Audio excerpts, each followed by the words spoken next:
Welcome to the Kentucky Small Ruminant Masterclass. I'm Ray Smith, Forage Extension Specialist at the University of Kentucky, and I'm going to talk about stockpiling tall fescue in the next few minutes with you. We have an excellent publication on our forage website, Stockpiling for Fall and Winter Pasture. If you Google KY Forages, you get to the forage website. You can see upcoming events. You can see publications. You can see the YouTube channel. But if you go to grazing, then one of the publications there will be the stockpiling publication. So in Kentucky and surrounding states, we mainly have cool season grasses. They grow most in the spring of the year, April, May, and June. The growth drops in the summer. The growth picks up back up in the fall as it cools down, and then drops off obviously over winter. But if you can capture the growth in the fall and use it later, that's what we're talking about stockpiling. So we're talking about not grazing in August, September, October, but saving what grows in that period or later in the year. And tall fescue is one of the best grasses that we have that can maintain its quality and its yield if it's left there for grazing late fall and winter. Here's what I'm talking about when I'm talking about stockpiled growth. So here's an area that the cattle in this photo have just grazed. Electric fence was here before. Here's what's available to them. So tremendous amounts of forage available with stockpiling. And I'll give a couple of examples and a couple of scenarios. So whether with sheep, whether with goats, stockpiling can be tremendous. Now, one of the reasons I'm showing this particular picture is there's a fair bit of clover in this field. So I wanted to make the point that if you've got a lot of a cool season grass, fescue, Kentucky bluegrass, orchard grass, and clover, then the pastures that have a lot of clover would be ones to graze before there's a killing freeze, typically sometime in November, because the clover, the leaves will fall off the plant and dry up. Even orchard grass can be that way. So graze these with a lot of clover in them first, save those with a lot of fescue in them for grazing in December, January, February. So the recommended procedure in stockpiling tall fescue is to mow or graze that pasture early to mid-August, remove the animals, apply 30 to 80 units of nitrogen per acre, allow the pasture to grow into late fall, and then strip graze if practical, meaning give the animals just a small strip at a time so you get more effective utilization. And again, I mentioned that stockpiling for fall and winter pasture publication, AGR 162. So I want to go through a demonstration that we did on John Thomas's farm in Madison County. Started with a 9.6 acre pasture. This was back about 2015. And the simple question was, can we extend grazing days and save money with a simple method of fescue stockpiling? Now on John's farm, he was grazing with cattle, but all of the calculations I'm going to show you based on this 9.6 acre pasture are with small ruminants. So here's an overview of the pasture. A pond there is a water source. The 9.6 was the total area, including the area around the water, but he treated that as an individual paddock. So the animals didn't have access to the pond all the time. They had limited access. So here's the pasture ahead of time. This is in late summer. John clipped it down to 4 to 6 inches with the bush hog. Cost him about $11.50 per acre to mow. But that evened out the growth. That allowed all the growth that came after that point to be new, fresh growth that would last better into the late fall and winter. And John applied 100 pounds of urea per acre. So this would be equivalent to about 46 pounds of nitrogen. So the cost per acre was $27.50 for the urea, includes the spreader rental, $5.50 acre for spreading the fertilizer. That would be like the cost of the tractor, and $11.50 per acre for mowing that I've just mentioned. So 44.50 total per acre. Now this was back in 2015. Urea was cheaper, or nitrogen was cheaper. So you might need to go up 50% or even double this price for current prices. But I'll talk a lot about the benefit of nitrogen, but then talk about if you decide not to use nitrogen, the scenario that you would have. Rainfall is needed. If we have a dry fall, then it will be difficult to get much accumulation of the tall fescue for the stockpiled grazing. In this particular year, from August 7th to November 21st, there was about 15 inches of rain. November 21st, forage yield and quality was measured. Grazing was started November 25th. So just when you think about your own operation, you think about maybe a 8 to 10 acre pasture that you have, and you think about having something available there to start grazing November 25th. This is John putting up the temporary electric fence with a poly tape and a reel. He divided the pastures up into this type of acreage. You notice that there were some differences with the size.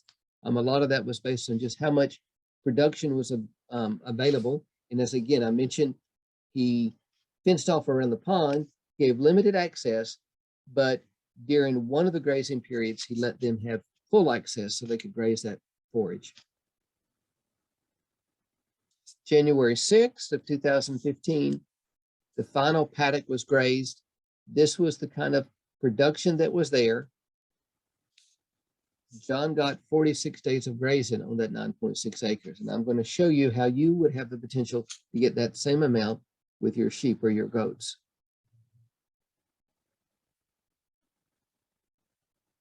I'm going to show you some quality numbers.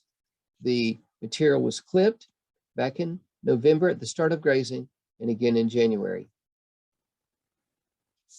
Okay, now let me just go through the estimated forage dry matter that was available. And I say estimated because we did clipping to estimate this.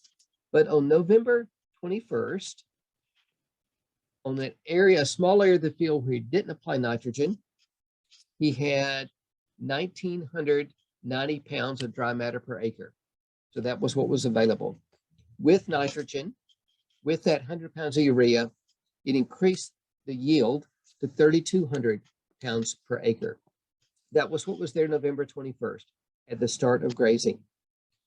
Now, January 6th, the area that did not have nitrogen, that small area that he was trying to look at the response of no nitrogen, he had just over 1,000 pounds of dry matter per acre. You say, what's the difference? Well, the difference was some breakdown of the plant material just sitting out there during those couple of months. With nitrogen, he had almost 2,500 pounds of dry matter per acre. The fescue tends to hold up better with nitrogen because it's a greener plant material. It has more structure to the plant. But my main point is the average difference in applying nitrogen versus no nitrogen was 1,300 pounds of additional dry matter per acre. Now you may decide, well, I'm not going to bother applying nitrogen, it's expensive, or I don't want to do that. I've got plenty of land, I don't have so many animals. Then this is the kind of production you'd have 2,000 pounds, 1 ton of production in November. So let me take you through some calculations of grazing days that you could get with sheep.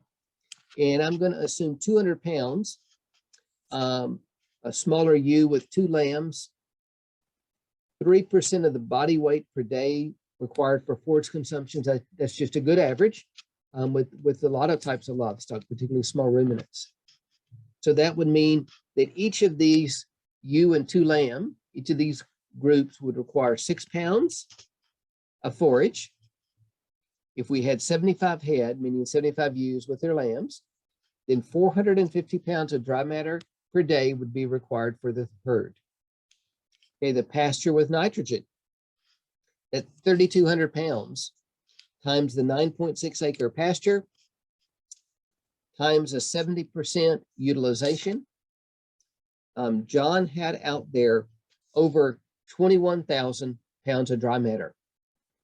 You take that 21,000 pounds of dry matter over the 450 pounds that are required per day for your herd, you've got 48 grazing days. So that's with nitrogen, 48 grazing days. Where the nitrogen was not added, if that was, you had that on 9.6 acres, then 13,000 pounds of dry matter over 450, you'd have 30 grazing days. So 2 points. One is that you've got an additional 18 additional grazing days with the added nitrogen. The other point is if you say, I'm not going to add nitrogen, you still had 30 days grazing days for those 75 ewes and their lambs by stockpiling tall fescue. What about quality? Now, what's the benefit of stockpiling tall fescue versus just typical fescue? So stockpiled quality, based on some of the things that we've done here and in past times, typically averages, and again, this is November, December, January, a crude protein of 12%, a TDN of 59, 60%, sometimes even higher. So that's total digestible nutrients. The typical fescue cut for hay back in June, the crude protein is 7 to 10%. The TDN is 48 to 55. So my main point is that by stockpiling fescue, by allowing growth in the fall, you usually, almost always, have higher quality than if you were feeding hay during that November, December, January period. So here's some specific numbers from several different counties. Going along with that, what we did on John Thomas's farm in Madison County, we had several other county demonstrations. So 2014, early 2015, the TDN, the bars represent the TDN, close to 60% total digestible nutrients, 12, 13, 14% crude protein. Now, the dotted line here and the solid line up here, that represents the average hay. So I'm just reiterating the point that the stockpiled fescue in all 5 of these counties had higher total digestible nutrients, higher crude protein. Several considerations to keep in mind. Stockpiled tall fescue is better than average fescue. Sheep and goats may require less supplementation, depends on their stage of gestation. But not only do you have forage out there that you're getting for the animals during November, December, January, even later, you may require less supplementation, particularly than feeding hay. Less days of feeding hay. That's going to save fuel, bringing hay out there, tractor wear and tear, and obviously a bit of wear and tear on your body out there feeding hay every day. If you give the animals a portion, as John did, several days of grazing at a time, you're only going out there to move the fence. Stockpile fescue with nitrogen cost more per ton, but it gave 18 additional grazing days. Thank you. Encourage you to read that Stockpiling Fescue publication. Look forward to seeing you at upcoming meetings.